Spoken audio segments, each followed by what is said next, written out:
रुआ देख रहल बानी बिहार के डिजिटल क्रांति के जनक न्यूज बिहार के YouTube channel Bharat live TV. नमस्कार, आप देखना शुरू कर चुके हैं भारत लाइव। और भारत लाइव में हम आपको आज भोरे भोर में वो खबर बताने जा रहे हैं जिस खबर से आपका सीधा सीधा सरोकार है, और उस खबर को लेकर के कहीं ना कहीं आपके मन में भी बहुत सारी बातें उथल पुथल मचा रही होंगी। इन बातों की शुरुआत अब हो चुकी है, और बातों की शुरुआत में सबसे पहला जो शुरुआत किया है, शुभारंभ किया है, वो किया है बिहार प्रदेश कांग्रेस कमेटी के अध्यक्ष मदन मोहन झा ने।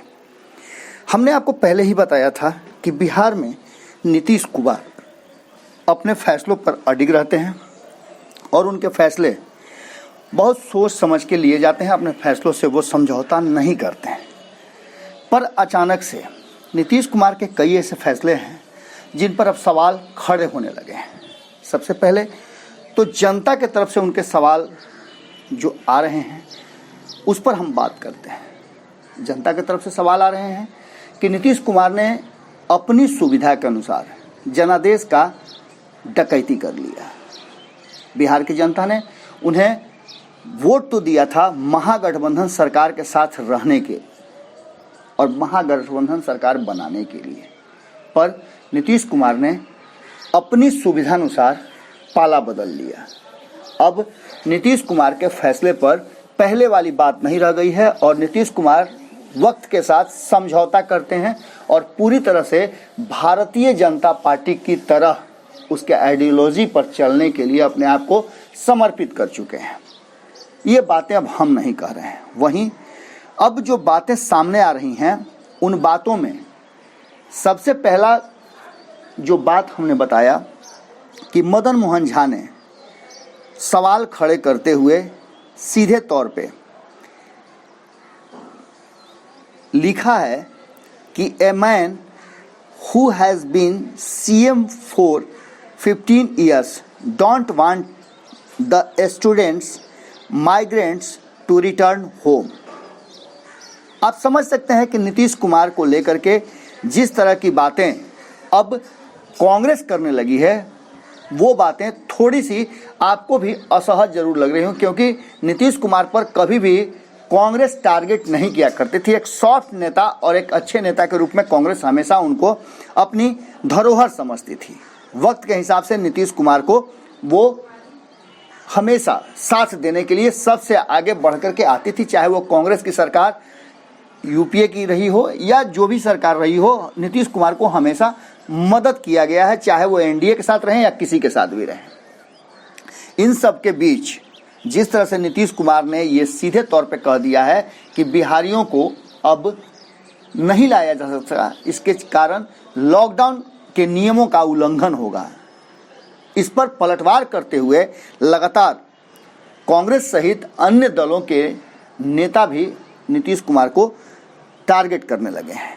इन्हीं सब बातों को लेकर के टारगेट पर तो आरजेडी ने उन्हें रखा है, और वहीं आरएलएसपी भी लगातार नीतीश कुमार पर टारगेट कर रही है। आरएलएसपी के नेता और संस्थापक सदस्य उपेंद्र कुशवाहा ने नीतीश कुमार को 7 निश्चय भी बता दिए थे, और साथ ही ये भी बताया था कि नीतीश कुमार आखिर ये कर क्या रहे हैं।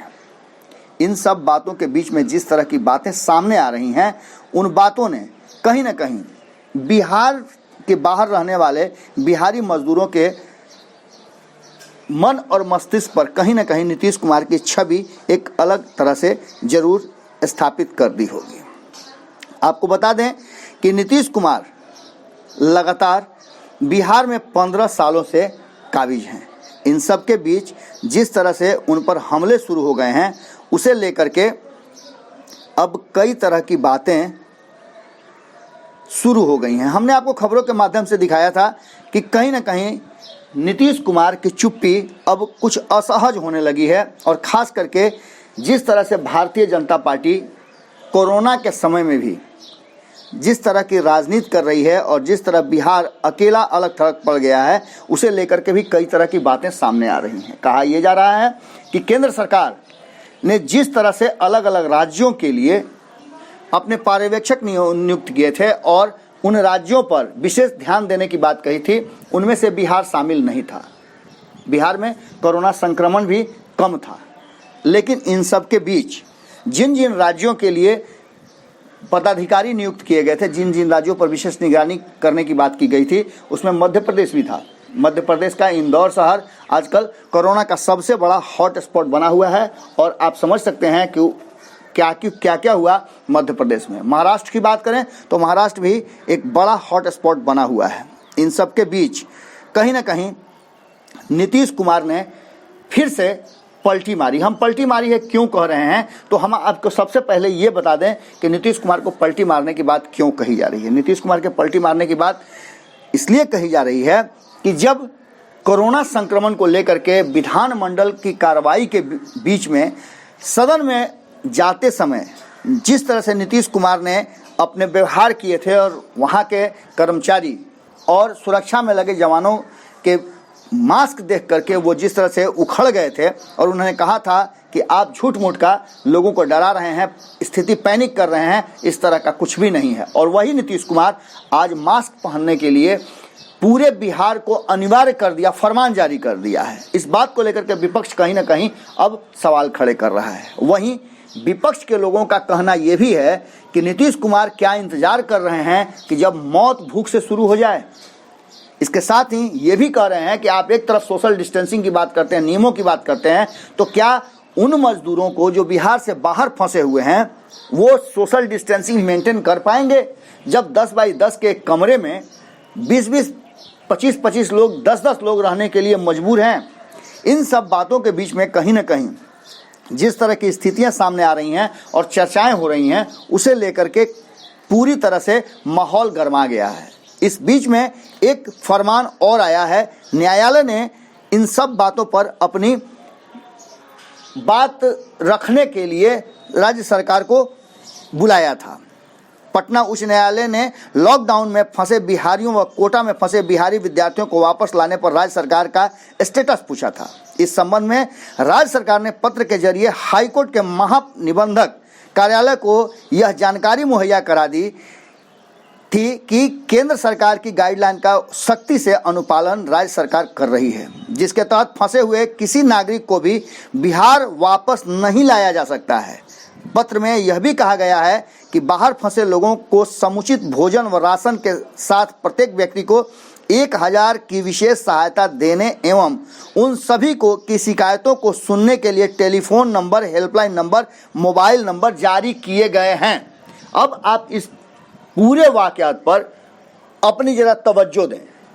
जिस तरह की बात सरकार कह रही है और सरकार हवाला दे रही है न्यायालय में, क्या उन बातों से आप पूरी तरह से सहमत हैं? क्या आप जो भी लोग बाहर फंसे हुए हैं, आप तक सुविधाएं पहुंच रही हैं?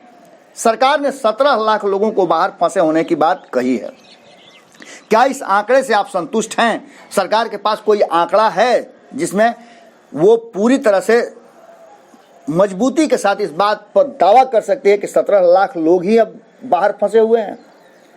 ये आंकड़ों की बात है। पर जिस तरह से हमारे पास और अन्य लोगों के पास फोन कॉल्स आ रहे हैं, लोग वीडियो बना करके भेज रहे हैं, उस वीडियो में तो सरकार की पूरी तरह से इस बातों की धज्जी उड़ती नजर आ रही है। कौन इसका फैसला करेगा ये तो अलग बात है, पर जिस तरह से कष्ट और संकट में लोग फोन कॉल्स कर रहे हैं, हमारे लाइव शो में भी लोग लगातार हमसे बात करके बता रहे हैं कि उनके साथ क्या समस्या है, वो वास्तविक स्थिति को बता सकते हैं। वहीं दूसरी तरफ आखिर क्यों कई राज्य बाहर फंसे मजदूरों को या फिर माइग्रेट लोगों को वापस भेजने की बात कर रहे हैं? लगातार मध्य प्रदेश, महाराष्ट्र, गुजरात और इसके साथ साथ अन्य कई राज्यों ने, राजस्थान तक ने इस बात को कही है कि वो अपने लोगों को वापस बुला लें। कई राज्यों ने अपने लोगों को वापस बुलाने की पहल की है। आप अगर इस बात को नहीं समझ रहे हैं, इशारे को नहीं समझ रहे हैं, तो आप किस तरह का शासन प्रशासन चलाते हैं या फिर आप डरे हुए हैं? आप अपने ही बातों को, जब आपने ये कहा था कि लोगों को पैनिक न करें, आप मास्क पहनने के लिए लोगों के लिए फरमान जारी कर सकते हैं, तो क्या आप इंतजार कर रहे हैं कि जब मौत का सिलसिला शुरू हो तब आप अपने लोगों को वापस बुलाएंगे? इन्हीं सब बातों को लेकर के विपक्ष पूरी तरह से सरकार पर चढ़ बैठा है। वो विपक्ष जो लगातार पिछले 1 महीना से सरकार के हर फैसले के साथ खड़ा दिख रहा था, अब स्थिति ये है कि कहीं ना कहीं सरकार को एक बड़ा और कड़ा डिसीजन लेना होगा। इन सारी स्थितियों को देखते हुए जिस तरह से मदन मोहन झा ने प्रश्न खड़े किए हैं, जिस तरह से राबड़ी देवी ने प्रश्न किए थे, वो भी आपने देखा होगा। भारत लाइव पर खबरों के माध्यम से हमने चलाया था कि भोजपुरी में उन्होंने लालू स्टाइल में नीतीश कुमार को घेरने का प्रयास किया था।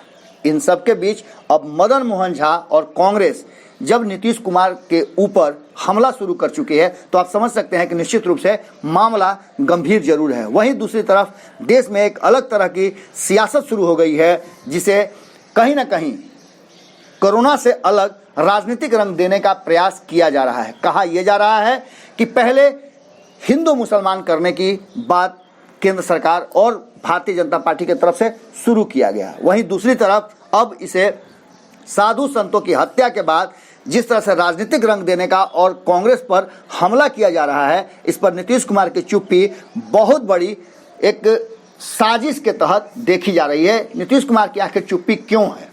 क्यों नीतीश कुमार चुप रहना चाहते हैं, जो खुद को सेकुलर नेता कहते हैं? और इस तरह की बातों पर जब देश पूरा कोरोना संकट में जूझ रहा है और भाजपा के लोग इसे हिंदू मुस्लिम और सांप्रदायिक रंग के साथ साथ अलग अलग नज़रिए से इसमें लोगों को आक्रोशित करने में लगे हैं, तो नीतीश कुमार चुप क्यों हैं?